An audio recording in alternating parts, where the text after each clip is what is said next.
but the serious conversations aren't had. It's always, oh, let your husband have another wife, or oh, I don't have to have let my husband have another wife. But that's not really the problem. It's not about you. It's about these sisters that are struggling, that are needing help, whether they're widows, whether they're divorcees, whether their last marriage just didn't work out for them. They deserve to be loved, cared for too by men. And if that man just so happens to be your husband as well, then you have to think of it in an Islamic perspective and not base everything on your feelings. Assalamu alaikum wa rahmatullahi wa barakatuh. Welcome back to another episode of Permissible Paths, where we are talking to Muslim entrepreneurs, Muslim businesses who are treading permissible paths and seeking wealth from Allah. Today is not a different episode. We have on the Minaa Muslimaa. That's correct. And how I pronounced it correct? That might be correct, but I usually say Minaa Muslimaa. Muslimaa. Okay, It okay. sounds like there's E in there, but there's not. Okay. Minaa Muslimaa. But your Instagram is uh Muhammad, right? Yeah, I actually changed the name once I had my son. So at first it Okay. was Sweet Pearl. Okay. Yeah. Okay. Can you actually give a little bit of a background into who you are and what you do? Okay. My name is Minaa Muslimaa, and I am a content creator on multiple social media platforms. I use my perspective on Islam culturally and religiously to relate to my viewers. Um, I started social media really as a Muslim covered woman back in 2018, 2019. Before that, SubhanAllaah. I wouldn't say I was very uh, practicing. I was on and off, but I was still in that area where I was still ignorant of certain things in Islam. Mm, But growing up Muslim, I know that I'm a Muslim. It's yeah, just I was in that weird place where I was trying to fit in, but at the same time, not trying to go against who I was and what I was raised upon. understand. So, Understand. and it's funny because when I was younger, I actually had like a dream like vision. It was like a daydream like vision that I would be um, not known, but my persona or my personality will be based on what it is right now, which is crazy. Sometimes I think about it, I'm like, wow, I really did think about this before. Nice. Um, Alhamdulillah. but all in all, I try my best to relate to sisters that I feel like were kind of like me at that age, Yeah. where I didn't really know, where I didn't really see any representation of a Muslim woman that wasn't, that didn't have a personality. Because most of the Hmm. sisters that I saw on social media didn't have a personality, even if they were out there. Yeah. So it was very hard trying to, like I said, figure out where I was supposed to place myself. Okay. Okay. But So, you're not just a oh, content creator, right? You also own clothing line. yes, yes. Um, Beitul Nisad is something new. If you're viewing this, you probably remember me starting off with only for my husband.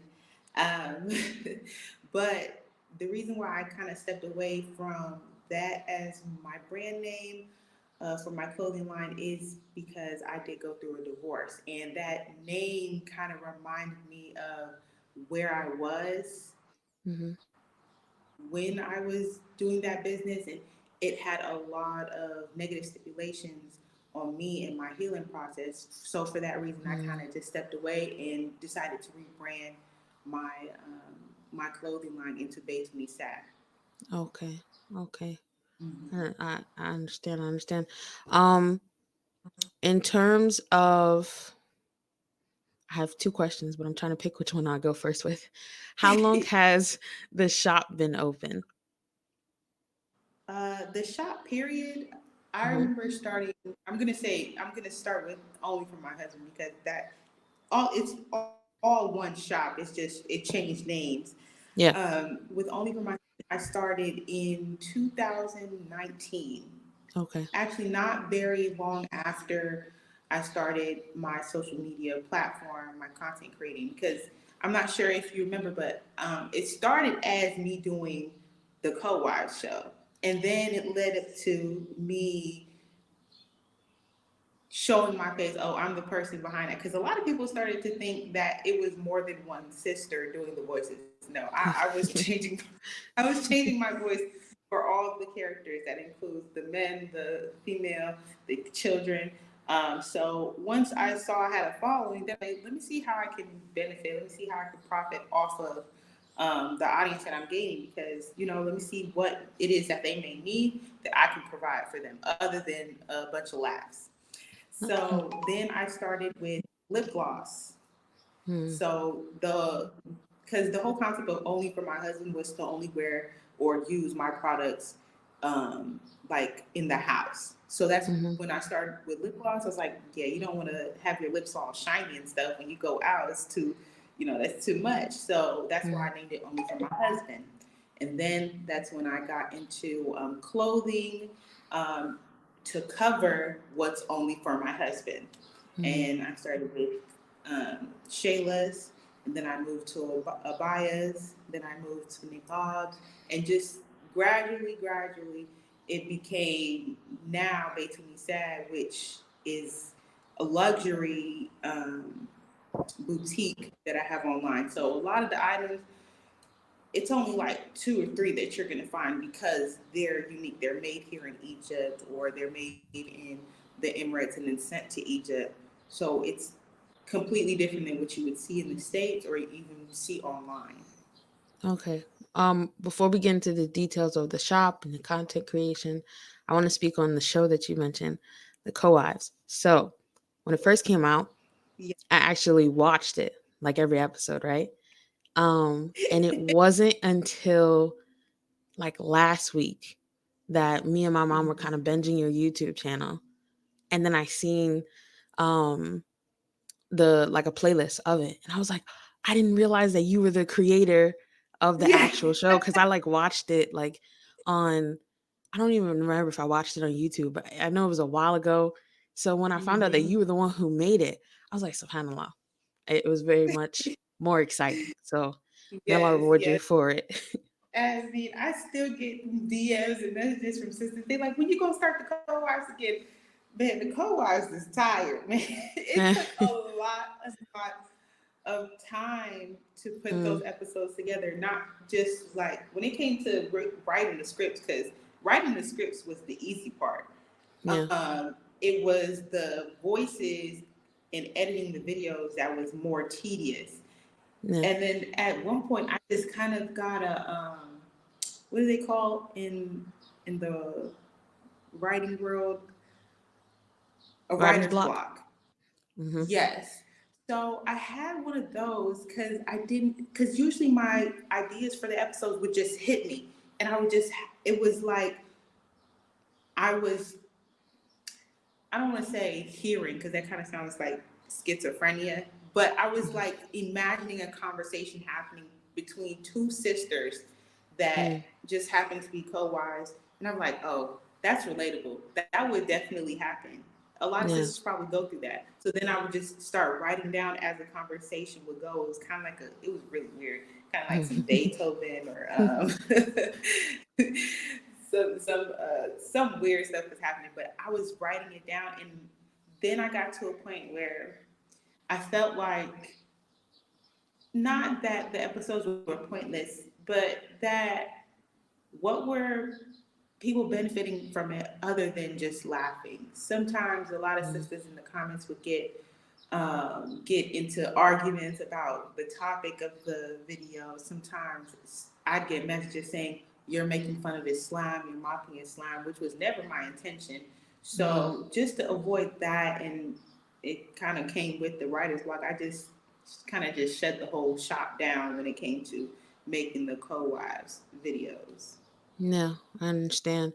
Now I see that between the co-wives series, but even, excuse me, some Twitter posts and some Instagram posts, you speak on a little bit still on having a co-wife, uh Mm-hmm. even with this current content creation. So, Hmm. is it a form of making more people aware of polygamy, or just speaking out to those sisters who are currently going through that? I would say a combination of both because um, even though we can't say that polygyny is not a conversation had in the Muslim community, especially the Black Muslim community, it is definitely Mhm. had. Um, but the serious conversations aren't had. It's always, oh, let your husband have another wife, or oh, I don't have to have let my husband have another wife. But that's not really the problem.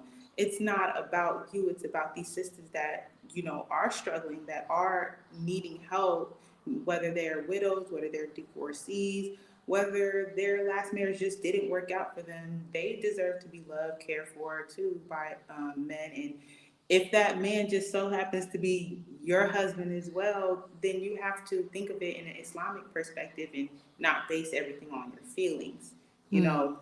and just trying to take that bigger person route. Like, Mhm. if you make it easier for another Muslim to follow what is correct, like she's trying to get married, she's not trying to go behind your back, be with your man, or nothing like that. She's trying to get married. She's trying to do it halal, and if you can make it easy for them, like alhamdulillah. Um, but I've seen many sisters make it very difficult, even once their husband does take another wife, make it very difficult for them to see him to spend money on them like he's supposed to. And it becomes a fitna in this community. And then we wonder why we're not a community at all. It's like Mm. we're divided. It's this side or that side. You're either over here or you're over there. And if you're over here, then we rock with you. If you're over there, then you can kick rocks, Yeah, which is not how we should think as Muslims. absolutely. Absolutely. Like you mentioned, it's a topic that's talked about, but not in a healthy way. Most oftentimes, not in a Yeah. healthy way. Mm-hmm. So you finish the series with the co-wives, and you turn to become your own personal brand in a way. Um, Yes.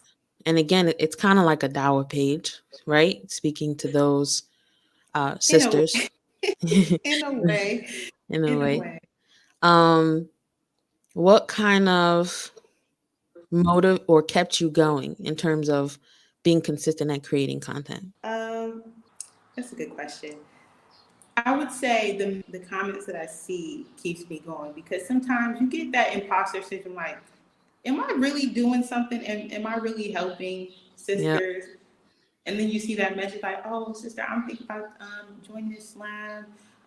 You gave me a different perspective on what a Muslim woman is, yada, yada, yada. I'm like, dang, like, that's crazy. I would have never imagined that I reached someone non-Muslim because my audience is Muslim. Yeah. So when I reach someone that's non-Muslim, it's kind of like, dang, you gotta keep going. You gotta, do what you can. And sometimes I don't always get it right. Sometimes my content um, doesn't do what I intended to do. Um, but that's the up and down of content creating. But definitely those messages when people reach out and tell me that they like my content and it helped them get through the day or it helped them think of something in a different perspective. That I would say that keeps me going and just I honestly feel like if I didn't use this talent that I had in the correct manner, Allah would definitely take away from me. I, Mm. I believe that if I wasn't doing it right or I wasn't supposed to be doing it this way, I feel like Allah would have took it away from me or put me in a position where it wasn't successful because this is the second Instagram page that I've made, and I'm almost to 10,000. The previous one that I SubhanAllaah. changed into the Baytuni Sad page is currently Mm. at 12,000, and I've done it multiple times. This is actually bad that I do this, but I've done it multiple times on TikTok. Like right now, I'm on my third TikTok page because I deleted my last one and then started a new one. And before that, I deleted that one and started a new one. But every single time, I get the same response. Hmm. Now, why did you go back and forth with the deleting and restarting? again with the imposter syndrome, and then people would I do get negative feedback from people that they said, like I said before, getting certain videos wrong or maybe rubbing people the wrong way. Some people Mm, feel as though in some of my videos, even though I'm trying to make it relatable, they see it as a version of mocking Islam. mm, Um, like for example, the last video that I did not too long ago, when I said pretty much we should teach new Muslim sisters Tawheed and how to pray before we expect them to start wearing hijab. mm-hmm, When I tell you, so women and men mm, were not just on TikTok, but on Instagram were like pushing me back on that. Like, no, you're wrong. Like I had, I had one sister. She was going hard. You know, may Allah reward her. But she was. She said, "Well, it was easy for me, so I don't understand why it would be hard for anyone." Like, you have no idea what other people go through, and that's the point. The yeah, point is, you can do it. Alhamdulillah, Allah has blessed you with that alhamdulillah, ease. But I was born Muslim. You know how many times I done took this hijab off and put it back on, took it off and yeah, put it back on. So I could only imagine what it's like for someone that never had any interaction with Islam or other Muslims until they became Muslim, mm, and then expecting them to change their entire lifestyle. That's difficult. yeah, That takes patience, that takes time. And unless you have a sturdy foundation of your understanding of Islam, your understanding of Allah, and an understanding of what hijab is, and not just a scarf or a piece of cloth that you put on, you what you're doing, it seems like you're doing it for the approval of everyone else. Like, oh, I got to put on this hijab because they said I had to. They said mm, that this is wajib. Like, yeah, it's obligatory, but do you know why you have it on? yeah, You know you can't just walk around with a hijab on, smoking a cigarette, or go around being loud. You can't wear heels with hijab, clocking, click clacking down the hall. You know that defeats the purpose. You yeah, can't wear like a Sephora full of makeup on your face while you're wearing hijab. That's a problem in the community because people don't know that.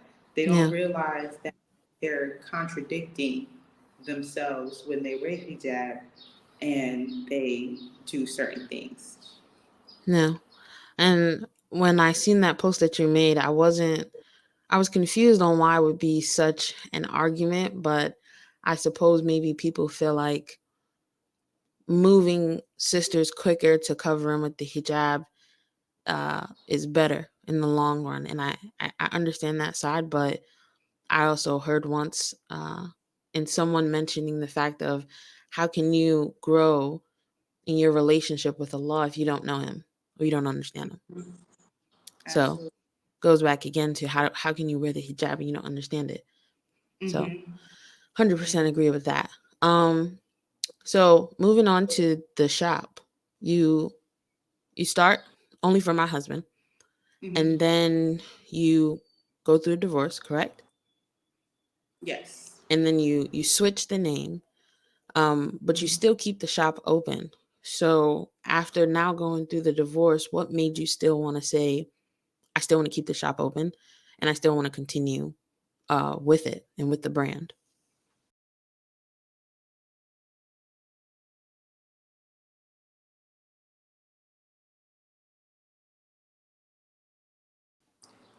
If I'm being honest with you, Mm-hmm. because I went from that, oh, I have someone helping me financially, you know, an example like my ex-husband. Now I'm in a space where I'm providing for myself. Um, I needed the money.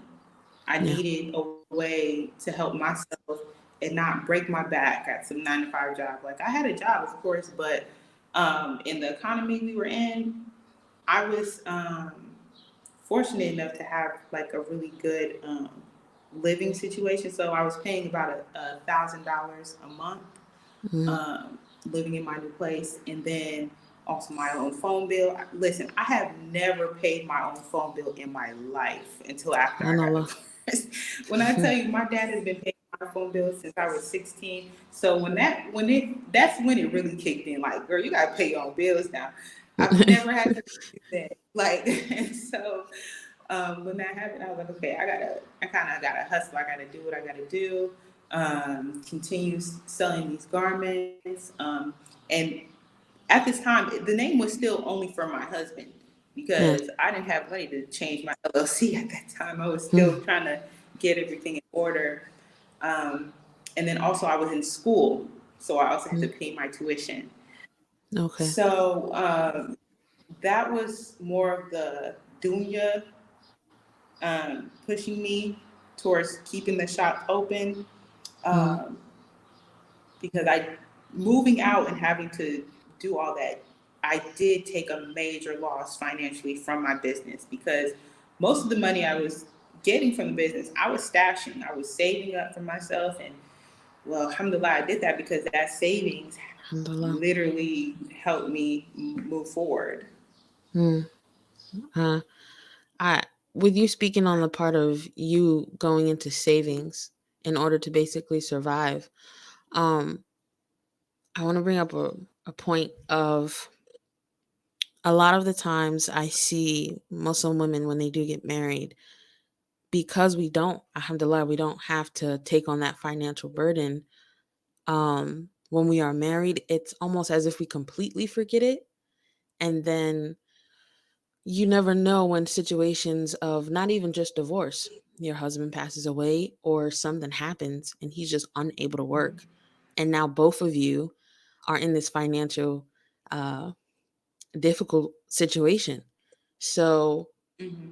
what would you say to the sister who, right now at this moment, she doesn't have to get a 9 to 5? Alhamdulillah, her husband is taking care of the bills, but maybe she's thinking of starting a business or even saving and investing in some type of passive income. What would you say to her?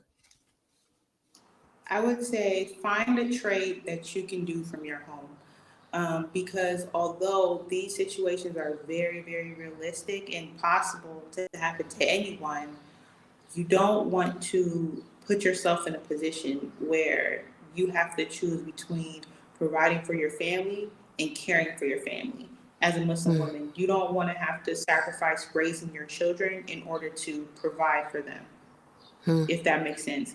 yeah. The household is separated in certain the responsibilities of the household are separated in a certain way for a reason. Mothers are needed for nurturing, fathers are needed for providing and, authority in the house.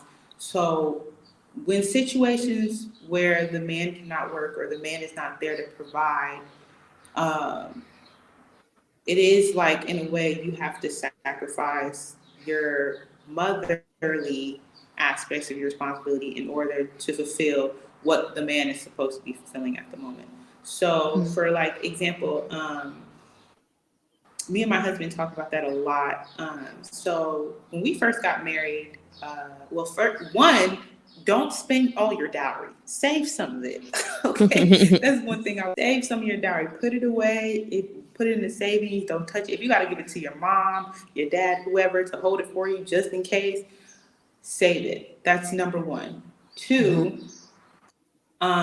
find something that you can do like online. Like right now, the computer coding field is like booming right now. Everything's on computers. Everything is technological. So that's something you can do from home. You wouldn't have to put your kids in daycare. You could still homeschool them. You could find a job where you can work on your hours, even though that would be difficult. But I would rather do that. Me personally, I would rather do that than send my children to someone else to care for them. I have a difficulty right now dropping my son off at a nanny, and she's literally living with us. Sometimes I go in there like, dang, like I feel bad. I'm the one supposed to be playing with you, but um, I know I'm still here. It's not like I'm gone and I left him here, yeah. Um, and I know it's difficult for mothers to do that. It's very, very difficult, you know, even though we do need our break, but consistently leaving your child with someone else and you not knowing how they're being raised or what they're being taught, it does something to a mother. I believe. Mm. Yeah, it does. It most definitely does. And whether you're a stay at home mother or you're a single mother or you're just a stay at home wife or just a Yep. sister, you Yep. should definitely be preparing yourself in every way, even Yeah. for when I you one day suggest do have children. sewing. Start sewing. Like these are trades that a lot of people don't do anymore. Like my mom taught me how to sew. I know how to crochet. So if it got down to the mud, to the Mm. trenches, and we didn't have nothing, I know I could sew some garments. I could put some stuff together. I'd be able to do something for real and get some amount of money to pick it back up. I know that much. So Alhamdulillah. even if it's not something on the computer, even something with your hands, like, Hmm. you know, Yeah. have something of value to yourself other than, oh yeah, I'm, even though yes, being a Muslim woman is like top tier, I would say, but other things that Alhamdulillah. you can do is very important. Like if you can teach a class on the Arabic letters, if you can hold a class on how to how to increase yourself in social media engagement, Mm. marketing, these are things that you can definitely do at home. You wouldn't have to leave your house to learn or to leave your house to do. That can benefit you in many ways. So if things like this happen, which is possible, very possible, anything is possible actually. But that would be better. Yeah. Yeah. So going back again, um, you continue with the shop that you have now, and you're sort of in basically survival mode. Um, Mm-hmm. you finish college and then get married. How does the rest of the story go? No, it turned into summer vacation. Hmm. Um, and then after my Ida, I had got remarried like a month later. SubhanAllaah, uh, alhamdulillah. yeah, alhamdulillah. Yeah, a lot of people, I got a lot of questions about that. They were like, how did that happen? I was like, It I happened. don't want to say it in a certain way. Yeah, yeah, I don't yeah, want to, yeah. and when it happened that fast, because I guess it helped me realize like you're not what he said you were. Like you do have value. You are a catch. People do like you. You are likable. Yeah, somebody's gonna marry you. Because there's this very weird stipulation to divorce women. Oh, nobody's married. Like, Oh yeah, yes, they are. yeah. Somebody will marry me now. Whether it's very fast and very slow, it might take some time. That's all up to Allah. Mm-hmm. But you can't tell a woman that nobody's gonna want her because she's a divorcee or with kids and stuff like that. Because these brothers definitely out here looking for sisters that are on their deen, that have a good personality, Yeah, that are looking to get married. yeah. So um, yeah, it was.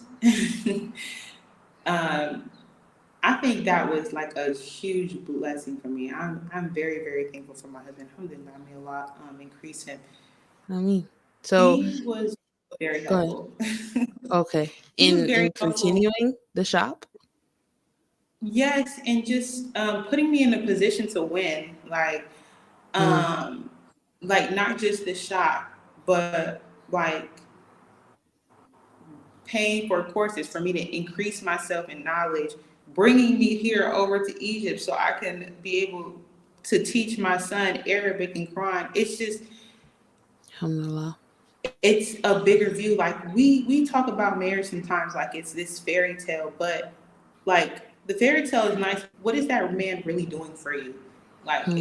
it's okay to be all lovey dovey, but when it comes down to like what is sustainable in a marriage and what a real long lasting marriage is filled with, it's filled with helpful things. Like your husband's gonna help you in certain areas. He's gonna take that constant burden of finance and having to worry about, oh, are the bills going to get paid this month? Oh, do I have to make sure I bring a little bit? When a man Mm-hmm. takes that type of burden on you, because I really know in this day and age, that's something that women have to think about nowadays. We didn't have to think about that back in the day. If you had a Yeah. husband who provided, you didn't have to worry about that. You stayed at home.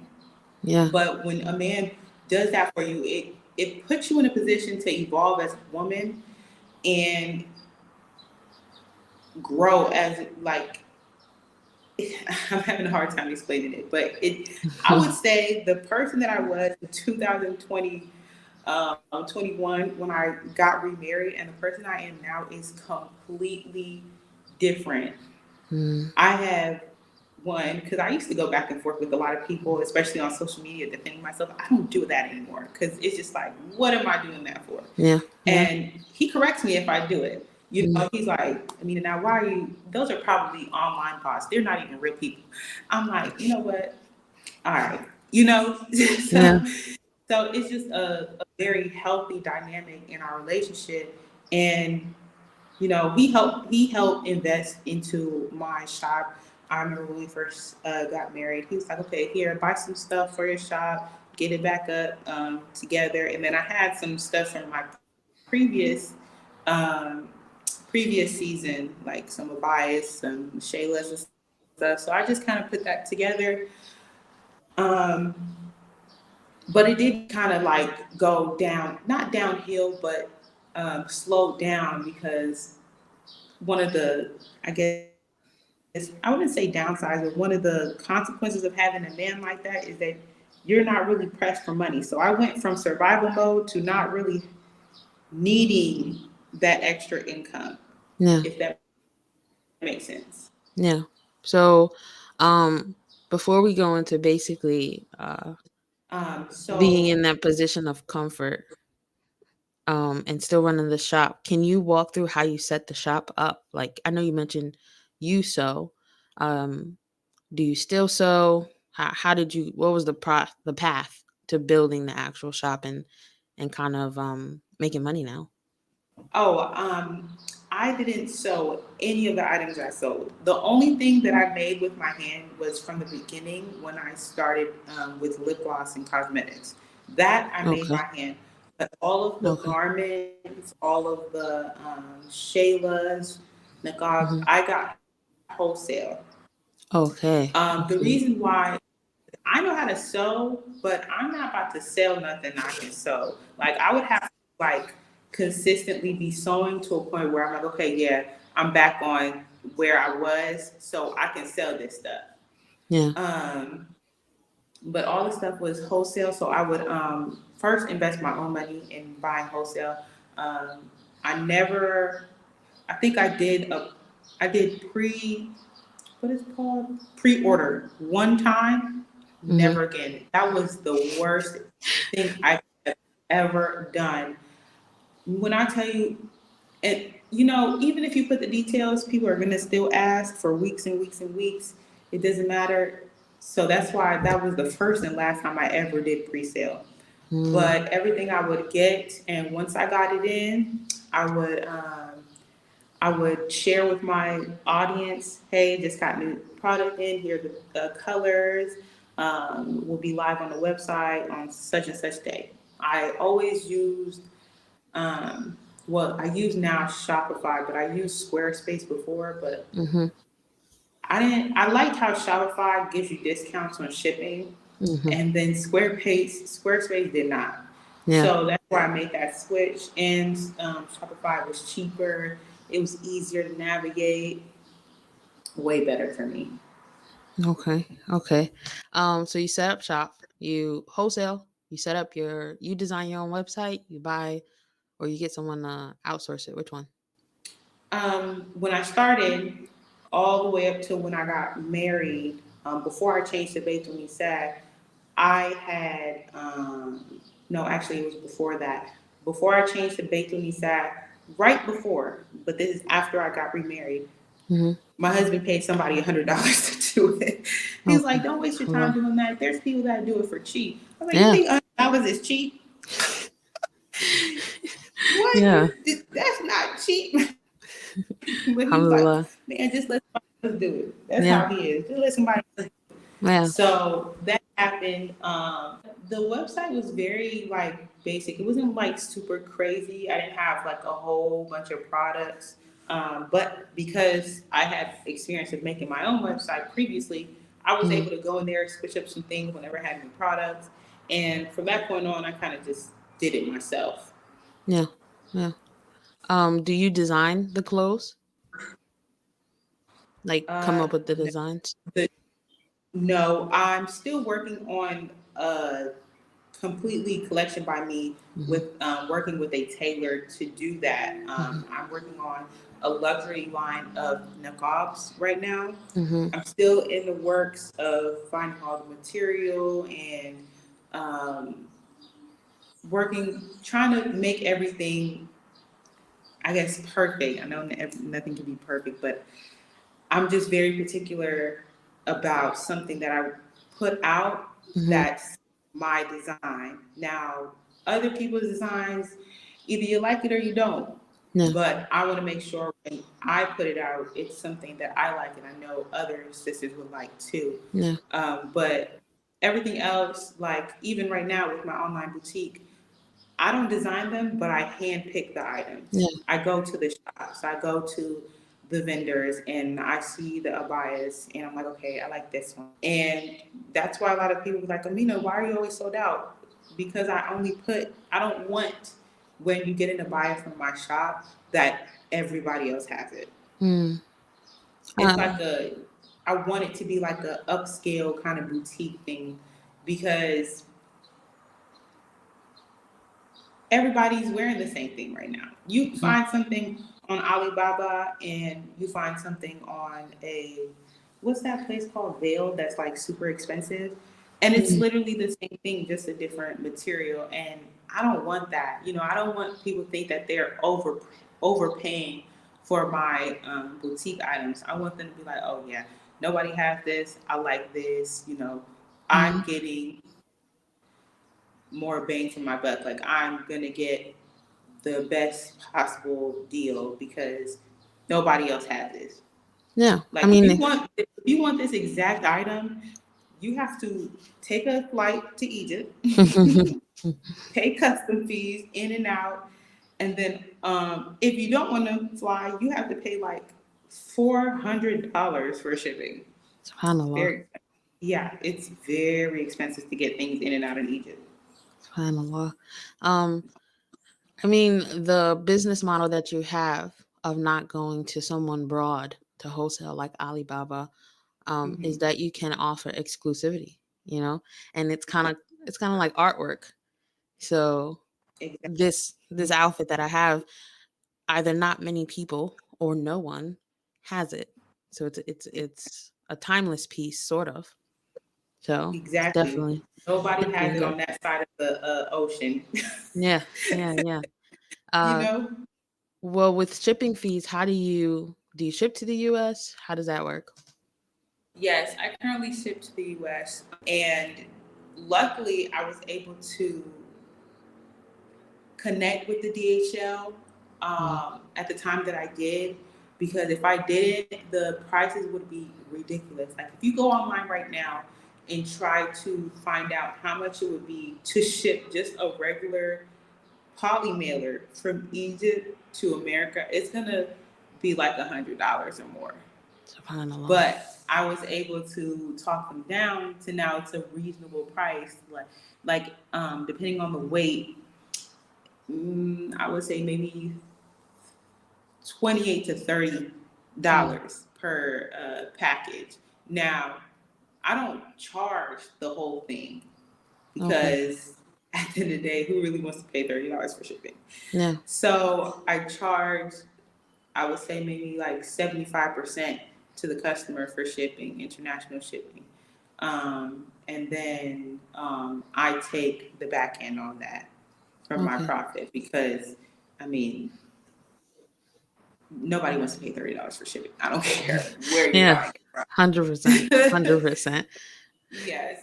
Um, so yeah, that's what I do. Alhamdulillah, I was able to get that because for a very long time. Once we moved here, I was like, I don't know how I'm going to continue my business. Yeah. Um, yeah, it might be, done if I was not able to find a good shipper. But alhamdulillah, I was able to. Um, so that's what I use now, DHL. Shout out to DHL. Alhamdulillah. So this is a two-part question. One, now that you're in the place you are right now in your life, what do sales look like every month for the shop, and how do you market the shop? um, Actually, since Ramadan, I closed shop Mm-hmm. because, like I said, I'm working on releasing my own designed nafab slash garment line. Mm-hmm. But before that, I would say probably $400 to $500 a week. Nice. Um, the the most I ever made in a month though was when I first started selling, when Mm-hmm. it was only for my husband. Mm-hmm. Sis, I made like 4,500. That's when I made that, I was like, hold on. You I skipped was like, out let me get 4,500 in how long? a month. SubhanAllaah. I was like, hold on, man, because I was looking at my PayPal, because it tells you how much you've made this month, and I was like, that's not right. That's not Yeah. right. That don't look Again, from right. doing something And that you then love. yeah, because I love like they didn't have none of this stuff when I was younger. They had skirts and kimars, and that's it. They had those open abayas that you get at the Somali market, and that was Mm-hmm. it. They didn't have anything like more my style, like more functional, like I like it. Yeah. So I'm seeing abayas in different colors. I'm seeing with like kimars in different colors. Girl, all I grew up on was black kimars, black Mm. scarves, black jersey scarves. When I finally realized, like, no, there's a whole bunch of stuff out here, I was like, I gotta tell my sisters about this. I gotta tell everybody, they got these out here for real, sis. Yeah. Yeah. So, what about the marketing? What does that look like? So previously, I would just make a video and have the outfit in the video, Mm-hmm. and then that's how I market the outfit. Mm-hmm. But recently, what I started doing was doing kind of like not like a fashion show, but like a little show and tell, I would say. So I would show the outfit, explain the details, the features on the garment, so that Mm-hmm. they can see a 360. Because the shop is online, a picture is nice, but sisters want to see how it flows. They want to see how it fits on me, and then I'll describe like I'm a large, or this is an extra large on me. I'm 5'6", so if you're taller than me, this is how long it'll be. If you're shorter than me, it's gonna flow. It's gonna touch floor. Um, I'll show if it has clips, if it has pockets, um, all the extra stuff, like if it comes with the niqab, if it comes with the hijab. And I would say that has helped me sell online, Mm. because it's a different um, it's a different model from what I used before, but it's more helpful for the customer. Yeah. Yeah. Videos and pictures myself, even though it's hard, but I think that the people that are interested in the garments appreciate it more than just a regular 2D picture. Mm-hmm. 100%. So, I don't know if you ever watch like fashion hauls on YouTube. Say that Fashion again? hauls. They call them fashion hauls. They'll like show you everything they bought from some type of fashion store, whether it's like Shane or Fashion Nova, something like that. Oh, I have I ever done one of those? Are you asking? No, no, no. Have you ever seen it? Oh yeah, Yeah, I love those. Because that's basically, But I don't. when I seen your stuff, that's basically what it was. It was like a fashion haul, and you don't You think know. so? Yeah, 100%. Which is why it's so captivating, because you're thinking, Oh, oh, she's trying on outfits, you know, and then dang! I you didn't even think of it notice. that perspective. I you really did not see it as a fashion haul. Yeah, yeah. You notice in like the comments, or when you're like at the end of the video, that, oh, you own the store. So it just makes it even more interesting. So when I seen it, I was like, oh, this is a great way to market yourself, because like you said, one, Mm-hmm. you've been listening to the problems that people are having. And so you're able to better show them the outfit and tell them, hey, listen, it'll fit you this way, or if you're this tall, or, you know, you're listening to Mm-hmm. the problems so you can solve their problems better. And two, like you said, you're showing it in the video. Um, and Mm-hmm. if people don't know, over, I want to say, almost well over 80% of the content consumed online is video. Right. so Exactly. so 100% going straight to video instead of just posting a picture and going, I sell this.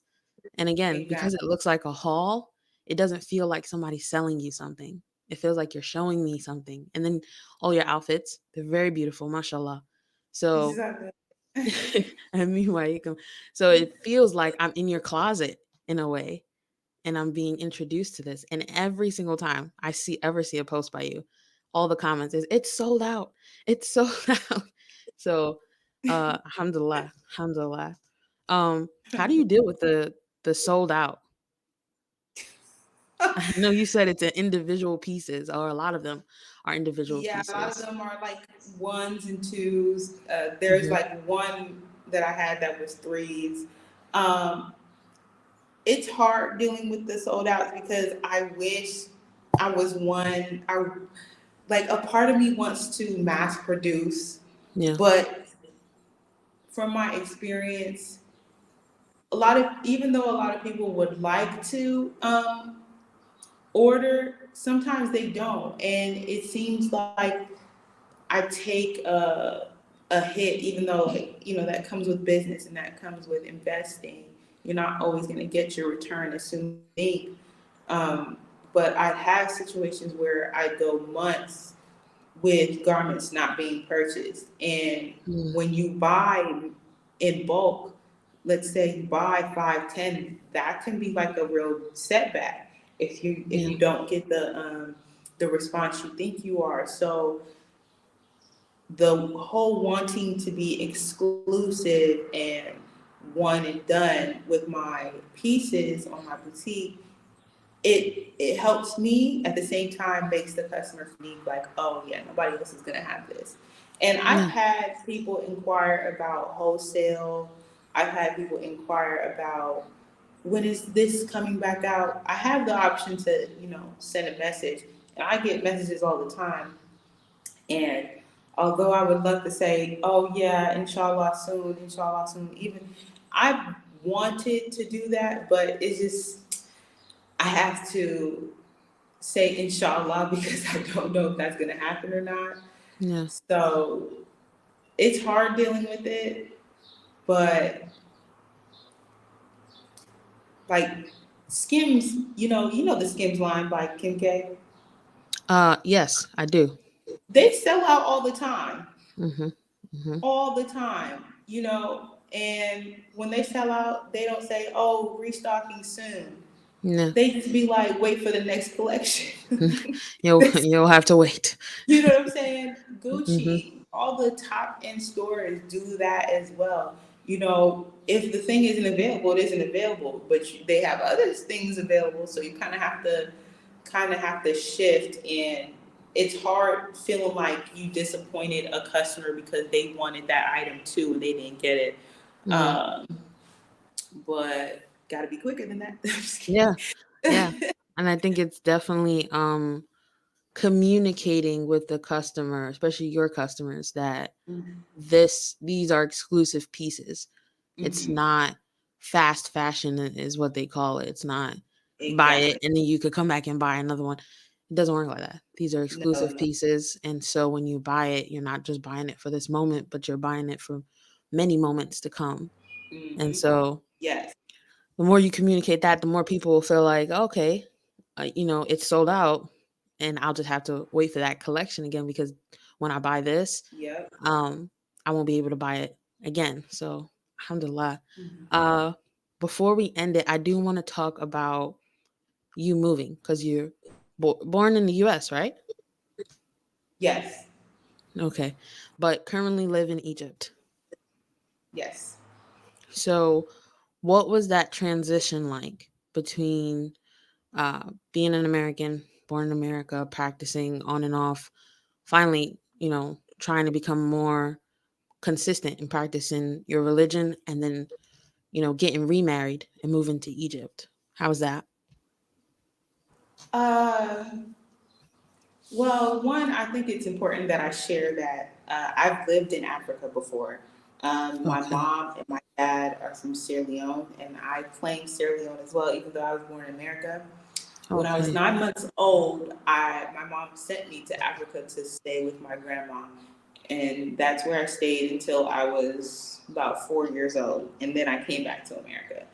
Okay. So I've had the experience of living in village life, and that's back in the 90s where they didn't have all this technology, they didn't have all, consistent running water, consistent electricity. So at a young age, I was exposed to a certain kind of hardship. Yeah. I really appreciate my mom doing that because it did give me a sense of appreciation for what I do have. Mm, Growing up, I didn't necessarily ask for a lot of things because I've seen people have nothing at a young age and then mm, come back to America and have all of this. yeah. So being appreciative of that showed kind of like, I guess, um, I'm trying to find the right words. Mm, it it makes you not really worry about the little things. Like, mm, okay, yeah, maybe the Wi-Fi isn't consistent. Okay, I'm not mm, gonna die. yeah. It isn't like it is in America. Mm, That's completely fine. I'm used to that. I've done that before. So that transition wasn't as difficult for me, like the physical transition. I think more of the emotional and the emotional transition for me because I don't really have family here, and then mm, just getting married and then moving here. Um, mm, I do miss my mom a lot, but I talk to her every day, so that helps. And then being a new mother over here as well. yeah. So that transition was difficult. I had a lot of trials through that, trying to figure out being a mother without my mother there to help. Yeah. Because in our culture, that's what happens. The mother helps. Like I have a cousin; she had a child this around the same time I did. I did, and she doesn't have to worry about a daycare. She just drop her daughter off at her mom's house if she needs to go do something. Yeah. I would definitely not need a nanny. Like my mom already told me, like when she said once I hit 3 to 4 kids, then she'll retire and come stay with me, because that's usually what happens in her culture. The grandma Okay. stays at home and helps. So that transition was hard, and then also transitioning to a country where everyone speaks a language that you have no understanding of is Mm, hard. And then going to school and learning a language, an Arabic dialect that's completely different than the one they speak here, is also mm, difficult. yeah. So I'll ask like a question in Arabic because I'm learning classical Arabic, Fusha. Mm. I'll ask somebody in Arabic and they'll look at me like, huh? What are you talking about? They look at me as like, you're speaking old English. Like Yeah. if you were to go to America and say, where art thou? Like people go, what are you Yeah. talking about? Yeah. It's the same Understood. kind of concept. They're like, what? So that's difficult. And then trying to help my son learn the language as well because he is going to be here. That's difficult too. But all in all, I would say all the difficulty is worth it at the end of the Yeah. day. It's Yeah. definitely worth it. Now, can you speak on a little bit of why you guys picked Egypt? I actually don't know. My husband just told me Egypt, and I was like, all right, It's let's like we're go. going. You know, Yeah, yeah. it goes back to that. He put me in a position to figure. I don't have to worry about. Oh, we going? Okay, yeah, let's do it. Come on, let's go. He was very Alhamdulillah. transparent with me about the whole like, oh, this is the area. This is what the area looks like. And then before we moved here, he came by himself to canvas the area. Like, okay, they have Okay. grocery stores. Do they have everything we need? Does this Hmm. space look livable for me and my family? My Hmm. son. Does this look like an environment that you could raise a family in? And he stayed here for about a week, did all that, and it was.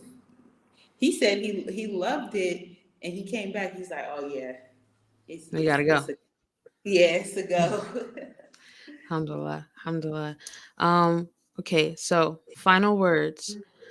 Um, can you take a minute to just talk to specifically the sister who maybe she's transitioning right now in her life, in whatever space she may be, and she has a side hustle. She's not sure if she should take it into a full business or she should just leave it as a side hustle. She's really not sure what path to go in terms of being an entrepreneur. Can you speak to her for a second and give her some encouraging words, inshallah, or warnings, either one? um, I would say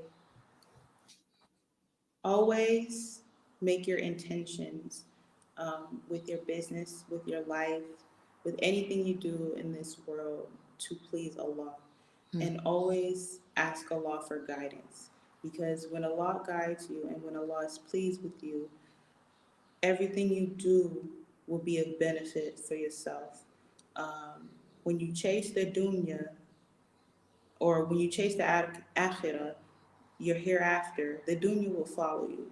Hmm. So always make your intentions to please Allah. Always make your intentions to benefit in the hereafter from what you're doing. Whenever you make a transaction, Bismillah. Whenever you add something to your website, Bismillah. Anything you do, make it for the sake of Allah, and you will succeed, inshallah. Don't think that every downfall is a punishment. Think of it as a sidetrack. Maybe that wasn't for you. That's the qadr, as we know. Hmm. So if something didn't sell the way it's supposed to, it's fine. You'll get through it. Don't be too hard on yourself. Um, and make sure that what you're doing is something that you want to do and you're happy doing. And if it's not, switch up. It's okay. You don't have to stick to one thing just because that's how you started. It's okay to evolve. It's okay to change, be a different kind of entrepreneur. That's completely fine. And always, always, always put Islam first, your family right after, and yourself. The customers will come, the money will come, inshallah, but Inshallah. make sure your Islam and your household is sturdy first. Yeah, And that's my best advice. I love it. I love it. Alhamdulillah, I love it. Tell the people where to find you, where they can get more of you.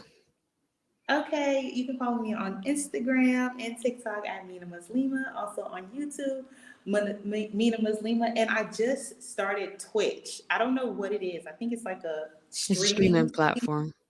Yes, I don't know. I've seen a lot of people use it, and I feel like I could use that in a certain way. So if you want to check me out on Twitch too, Mina Muslimaa. I mean, it's not put together yet, but check me out.